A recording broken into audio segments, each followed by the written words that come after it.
final preparations are being made for the arrival of President Trump, who's due to land in the UK this evening for his second visit, this time as a guest of the King. A queen walking away from her own kingdom. It's Camilla. I almost heard rapping.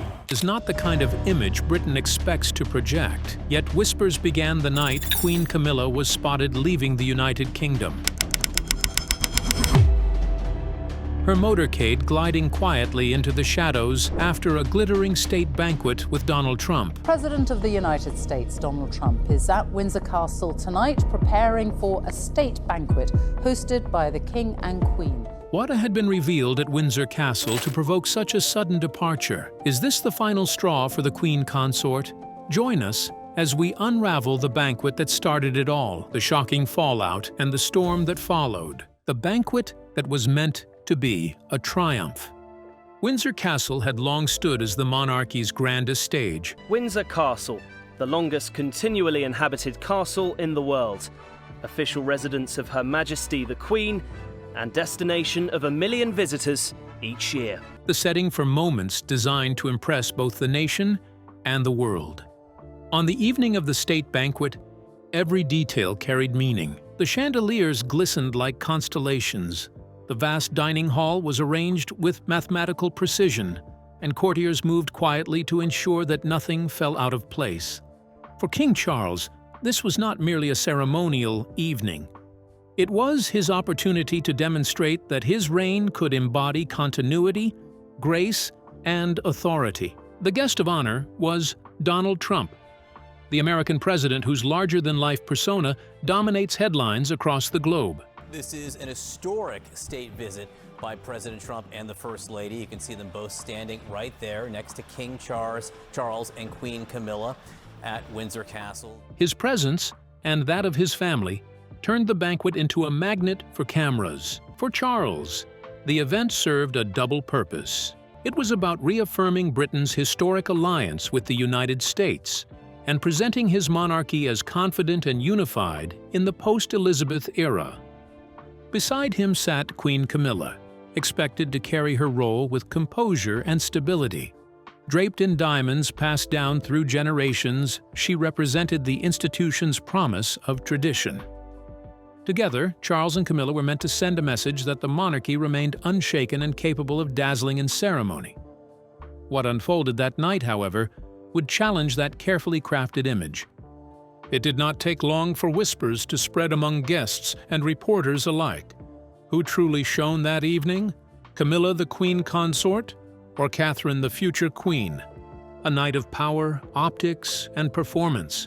State banquets have always been more than evenings of fine dining. Beneath the shimmer of chandeliers and the glint of polished silver, they are performances in which power is carefully staged and diplomacy is wrapped in candlelight. Every place card, every glance, every toast is choreographed to create an image of stability that the world can take home.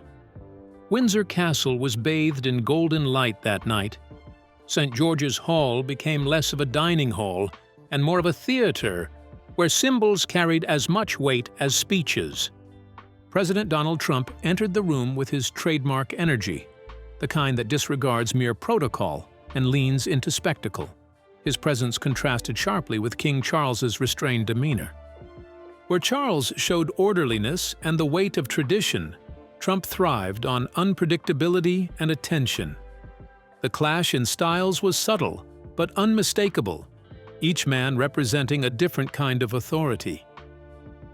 Catherine, Princess of Wales, was present, dressed in a shimmering gown that seemed chosen with intention. The cut, the elegance, even the way it recalled Diana's most iconic silhouettes felt deliberate, a reminder of continuity through memory. She also wore a tiara on her head, looking every bit the princess she is. She radiated poise that drew the eyes of diplomats and photographers alike. Across the same room, Camilla's role was heavier, marked by the history she carried and the inevitable comparisons she could never fully escape. At the banquet, even the seating chart carried meaning. Catherine, Princess of Wales, was placed directly within Donald Trump's view, a choice that did not go unnoticed. She was seated at his right hand. Her position made her part of the spotlight, and every camera angle seemed to favor her. The effect was powerful, as though the evening itself was built to showcase her presence alongside the king and queen. Catherine's appearance was striking not only because of her gown, but also because of the story behind it. She had recently faced health challenges, and her return to public life carried a quiet strength. The glow of recovery made her stand taller, her smile brighter, and her calm presence more admired. For many in the room, it was not just beauty on display, but resilience. Body language told another story. Camilla appeared stiff, her movements precise but heavy, as though she was carrying the weight of expectation rather than enjoying the moment. It was a huge contrast to Catherine's cheerful demeanor. The unsanctioned remark that changed everything. The evening moved with its usual rhythm until Donald Trump broke the script. In the middle of a casual conversation, he turned to Catherine and said words no one expected to hear at such a formal table. "You will make a wonderful future queen." It was the kind of remark that slipped past protocol but carried the weight of a public judgment. For a moment, silence fell over the hall. The clinking of cutlery stopped, and every camera in the room seemed to catch the pause. Guests shifted in their seats, unsure whether to laugh it off or wait for someone to respond. In those few seconds, the air felt heavier than the chandeliers hanging above them. Catherine handled the moment with ease. She gave a soft smile, polite and unshaken, while William offered a nod of quiet agreement where he was seated beside First Lady Melania Trump. Their response was calm, almost rehearsed, but it carried a warmth that felt genuine. Even King Charles, seated nearby, broke into a grin that showed pride more than surprise. To him, the words seemed like a public confirmation of what many already believed. Catherine's role was secure, and she was admired beyond Britain. Yet all eyes soon drifted to Camilla. Her expression was measured, her smile thin, her reaction controlled. Behind that restraint, the contrast was impossible to miss. The room did not stay silent for long. After Trump's words, applause rose softly at first and then spread across the hall. Though it was not planned, the gesture seemed directed more at Catherine than at anyone else. Every clap echoed like a signal that the future had just been previewed, not in ceremony but in casual conversation. Reporters seated near the back took note quickly. Diplomats exchanged knowing looks, aware that they were witnessing more than polite chatter. Even palace staff, trained to keep their composure, recognized the shift in the room's energy. It was no longer just a banquet. It felt like a rehearsal for something bigger, a coronation without the crown. Outside Windsor Castle, the story traveled fast. Guests with phones posted snippets online before dessert even arrived at the table. Social media platforms lit up with hashtags, short clips, and bold captions. Millions who were not inside the banquet hall saw Catherine's smile, William's nod, and Trump's remark within minutes. A new narrative was forming in real time. It was no longer about the king's diplomacy or the grandeur of Windsor Castle. The evening now belonged to Catherine, her image rising higher with every share, like she had been quietly crowned by public opinion. Camilla's struggle under the lights. As the evening went on, Queen Camilla tried to hold her place in the ceremony. She lifted her glass in a quiet toast, but only a few cameras turned her way. The lenses stayed locked on Catherine, whose every smile and movement seemed to pull attention. Even the glow of Camilla's jewels could not compete with the natural ease Catherine carried that night. At the tables, small whispers spread among the guests. Comparisons were being drawn in real time, some subtle, others not so discreet. The story was repeating itself. Catherine was the new standard of royal grace, while Camilla is the figure shadowed by history and memory. What should have been a shared triumph for the king and queen was tilting in a different direction. That moment became the sharpest contrast of the night. Catherine was celebrated openly, even accidentally crowned by a stray compliment. Camilla, despite her title and position, found herself standing at the edge of the stage, present but overshadowed. Behind the gilded doors, fallout in real time. When the banquet ended and the guests left the grand hall, the polished calm of Windsor Castle began to crack. Aides moved quickly through corridors, their hushed tones and hurried steps revealing tension that had no place on the ballroom floor. What had seemed like a smooth evening in public was already spiraling into private unrest. Camilla returned to her suite, visibly unsettled. Those close to her described her as furious, her composure unraveling the moment she was out of sight. The warmth of the applause for Catherine and the sting of Trump's words replayed in her mind like an insult that would not fade. The Queen, who had been expected to symbolize stability, now felt diminished in her own court. Reports soon emerged of heated exchanges. Accusations of betrayal were whispered, directed at those who had allowed Catherine to be placed so prominently or at those who had failed to steer the attention elsewhere. The question of loyalty hung in the air, sharp and unresolved. Through it all, King Charles remained silent. To some, his quiet was patience, but to others, it was weakness. To Camilla, it felt like disloyalty. In the stillness of that night, the cracks in their partnership widened under the weight of a single evening. Soon enough, the palace was already split in its response. Some courtiers tried to dismiss Trump's remark as nothing more than a slip of the tongue, the kind of offhand comment that should not be taken too seriously. In their eyes, it was a moment of awkwardness that would pass if ignored. Others, however, saw it differently. To them, the words were not careless, but calculated. They believed the words of praise said to Catherine were a pointed snub, a way of drawing a line between the queen who wore the crown and the woman many still imagined as the future queen in spirit. Within these walls, the argument was not about what was said, but about what it meant and who it was meant to wound. One senior aide captured the mood with blunt honesty, saying, "We cannot spin this away. The world has chosen its image of the monarchy tonight, and it did not include the Queen Consort." The remark had been made in front of cameras, amplified by applause, and shared across the globe within minutes. No statement or photo release could fully erase the impression left behind. Meanwhile, diplomats quietly filed their reports. In capitals across the world, official summaries of the banquet highlighted not just the alliance on display, but the tension within the royal family. What had begun as a mere remark was now shaping international narratives. The morning after, media storm breaks. By dawn the next morning, the press had seized the story. Stacks of newspapers lined kiosks with bold headlines that left little room for doubt. Camilla snubbed, Catherine crowned. What had begun as a passing remark was now cemented in print, framed as a dramatic turning point in the monarchy's story. The photographs told the tale even more clearly. One image showed Catherine glowing under the chandeliers, applause rising around her. Another caught Camilla in the same hall, her expression tense, and her glass raised unnoticed. Side by side, the contrast was striking, and editors knew they had material that would capture readers at home and abroad.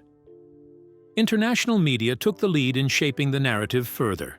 Commentators in the United States, France, and Australia described the evening as a symbolic handover, suggesting Catherine's public approval had eclipsed Camilla's authority in a single night. Their framing gave the story global weight, turning a banquet into what looked like a shift in royal power. Online, the reaction was faster and harsher. Memes spread across platforms, some playful, others biting. Every pause, smile, and stiff movement was looped, captioned, and shared. Camilla's humiliation was not confined to Windsor Castle. It had gone viral. As coverage spread, Catherine's image only grew stronger. Her calm smile at the banquet table was replayed again and again, becoming a symbol of grace under pressure. The way she carried herself, poised yet approachable, made her look every bit the future queen the world wanted to see. Far from being moved by Trump's words, her composure seemed to lift her even higher in the public eye. At her side, Prince William added to that impression. His steady presence, his quiet nod of support, and the way his eyes were constantly on Catherine during the evening painted them as a united pair. Together, they came across as natural heirs to the throne, their partnership admired and, for many, inspiring. For Camilla, the effect was the opposite. Despite wearing the crown, she was recast in headlines and commentary as invisible, sidelined in her own reign. The applause, the images, and the words of the night all told the same story. Catherine had stolen the spotlight, and Camilla could not win it back. Silence that spoke louder than words. In the days that followed, Catherine and William made no comment on the banquet or Trump's words. They appeared in public as though nothing unusual had happened, walking hand in hand, calm and composed. There were photographs of them smiling serenely during a school visit 2 days later, which only reinforced the contrast. Where Camilla was nowhere to be found, they looked present, visible, and in command of the narrative. Their silence became its own kind of statement, a way of showing that they would not be dragged into debate. By saying nothing, they carried themselves with dignity, and the public read serenity into their restraint. Behind the walls of the palace, however, the mood was far less calm. Supporters of Camilla whispered that the seating plan had been deliberate, that Catherine had been placed in Trump's direct line of sight for a reason. To them, the whole scene looked like a setup that had left the Queen exposed while allowing Catherine to shine unchecked. These suspicions added fuel to already fragile alliances within the royal household. Small rifts began to widen as courtiers quietly chose sides or distanced themselves from blame. What should have been a united front in the face of media frenzy was instead showing cracks. Each silence and whispered rumor only deepened the divide. In public, the family maintained smiles for the cameras, projecting unity. Yet behind closed doors, the banquet had left palpable tension. Diplomats who attended the event noted that Trump's unscripted words carried weight beyond mere flattery. Every remark at such events is weighed for its meaning, and this one stood out. Some American officials explained it as flattery in Trump's familiar style. It was grand, casual, and aimed at winning favor. To them, it was simply his way of praising someone admired around the world. But European observers were less forgiving. For them, the message was clear. The applause had already chosen the next face of the monarchy. In international media, the story grew sharper by the day. Some outlets treated the banquet as a rehearsal for succession, a night when Catherine appeared to step into a role not yet hers. Others suggested Camilla's reign was destined to be overshadowed from the start, defined more by comparisons than achievements, Camilla's disappearing schedule. In the days following the banquet, Camilla's schedule began to shift unexpectedly. Confirmed engagements were postponed or quietly removed from the royal diary, leaving gaps that sparked speculation about her absence and growing tensions within the palace. Each missed appearance seemed to carry more weight than the events she attended. Commentators questioned whether Camilla was avoiding the spotlight or if deeper palace tensions were at play. What might have been a routine break instead fueled growing speculation. Public perception quickly turned absence into retreat. Each day Camilla remained out of sight amplified the impact of the banquet. The Queen, expected to embody steadiness, appeared to withdraw when the crown demanded visibility. As the days passed, numbers began to speak louder than words. Surveys taken after the banquet showed a sharp drop in support for Queen Camilla. It was now at 14%.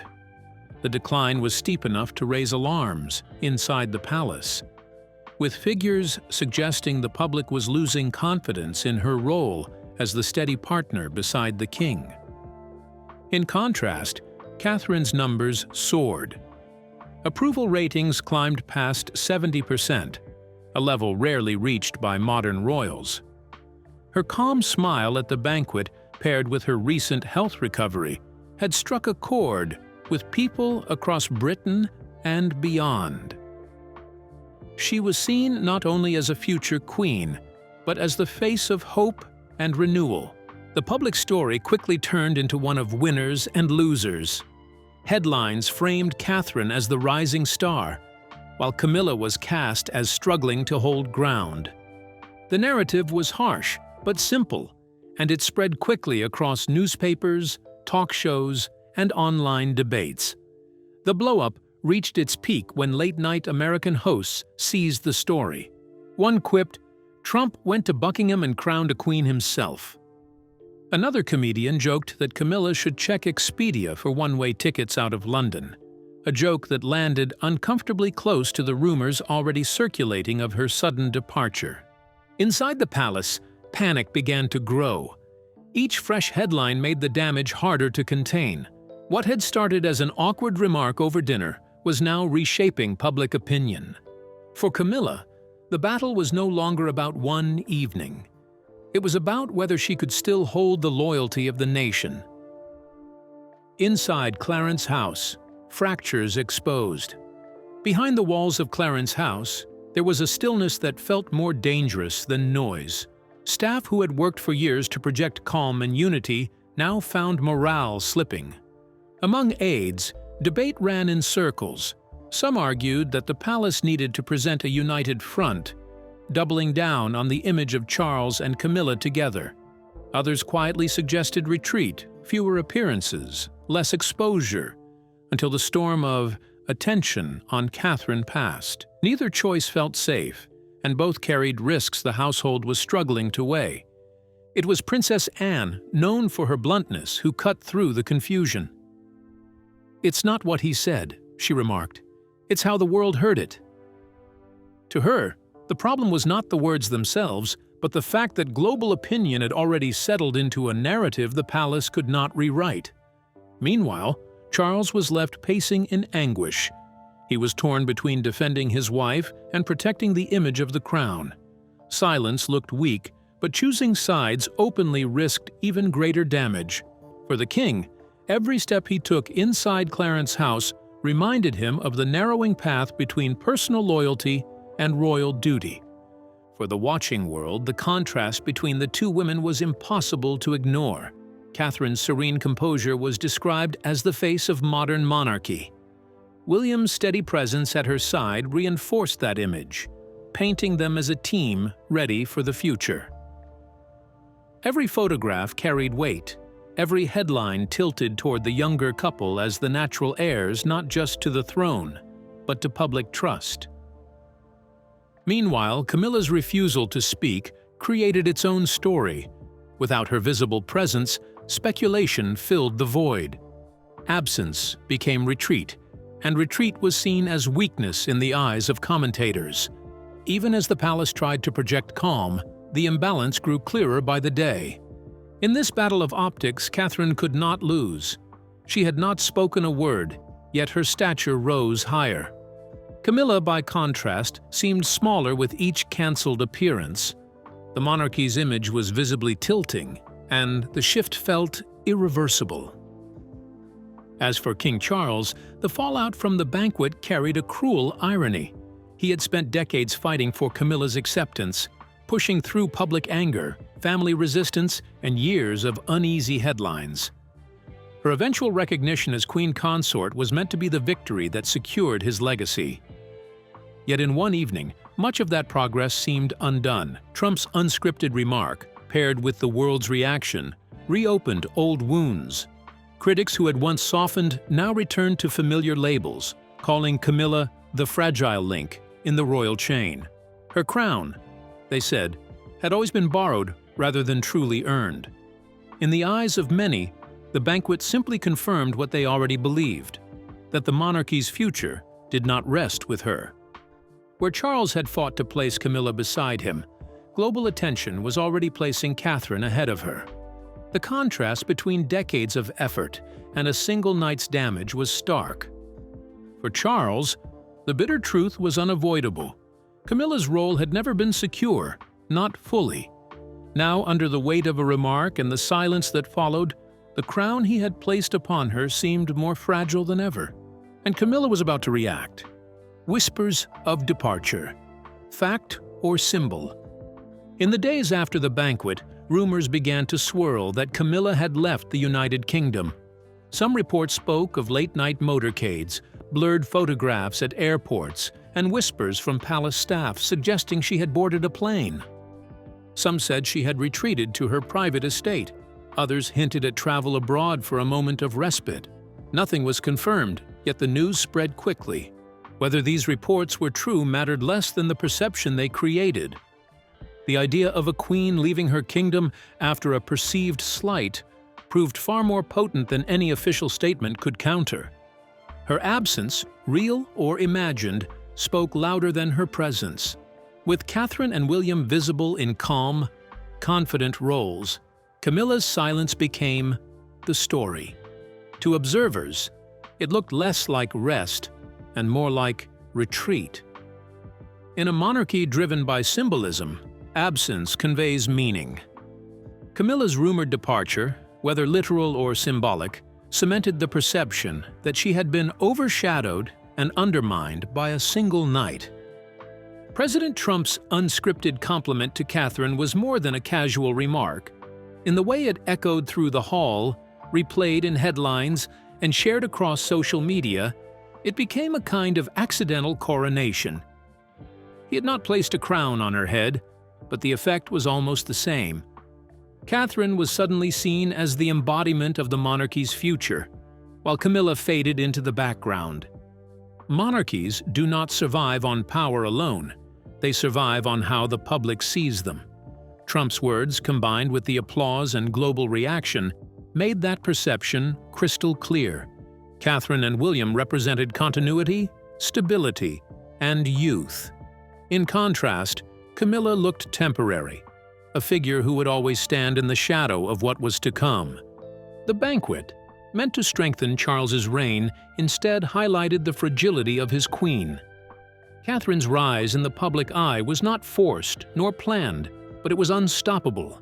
She and William became the faces people wanted to see at the center of the monarchy. Camilla, despite her crown, was recast as peripheral, important in name, but no longer central in meaning.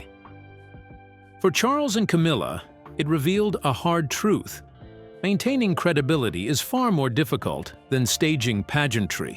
People remember feelings more than speeches, and what they felt that night was a contrast too sharp to ignore. What began as a night of glittering diplomacy ended as a turning point for the monarchy. Trump's words crowned Catherine in perception while Camilla faded into the shadows. History may remember Windsor's banquet, not for its chandeliers, but for the moment a Queen Consort slipped quietly away as the future shone brighter than the present. Was Camilla's rumored departure a retreat or a quiet protest? Were Trump's words merely flattering Catherine, or a glimpse of the monarchy's unfolding future? Share your thoughts in the comments, and don't forget to like, share, and subscribe for more insights. Click the next video on your screen. You won't want to miss it.